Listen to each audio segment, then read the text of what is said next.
Magandang araw sa inyo mga kaibigan. Itong ating almusalita sa araw na ito, May 18. Ang ebanghelyo natin ay John 21:20-25. Sabi ng ebanghelyo, Peter looked back and saw the disciple Jesus loved. On seeing him, Peter asked Jesus, "Lord, what about him?" Jesus answered, "If I want him to remain until I come, is that any concern of yours? Follow me." Parang ang sagot ni Jesus kay Pedro is, huwag mong pakialamanan kung anong mangyayari kay Juan.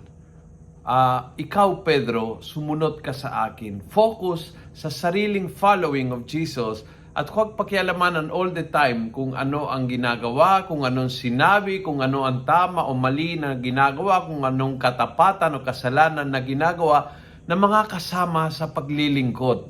Napaka-practical po ang punto de vista ni Jesus. Ikaw, sumunod ka sa akin. Be sure na isa personal, yung pagsunod sa akin ay hindi yung laging tumitingin sa ginagawa. Kapag sila ay gumagawa, ako rin. Kapag sila ay hindi gumagawa, ako rin. No.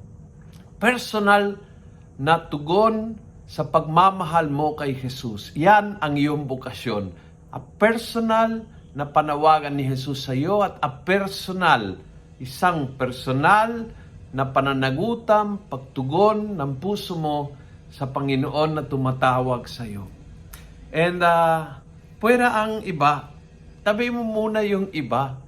Huwag mong hayaan na mag-apekto sa iyo ang maging tugong ng iba sa Panginoon. Neither dahil napakabait at ikaw ay feeling mo malayo pa sa kanilang kabaitan, nor dahil sa kanilang kalokohan at feeling mo, ba't ako magiging mabait? Tingnan mo nga yung mga kasama sa paglilingkod. Hindi tapat.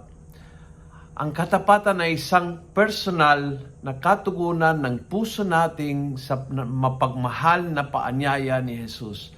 Focus in your invitation. You follow me. Yun po yung sagot ni Jesus sa pakisawsaw ni Pedro. Kung nagustuhan mo ang video ito, pass it on. Punuin natin ng good news ang social media. Gawin natin viral araw-araw ang salita ng Diyos. And God bless.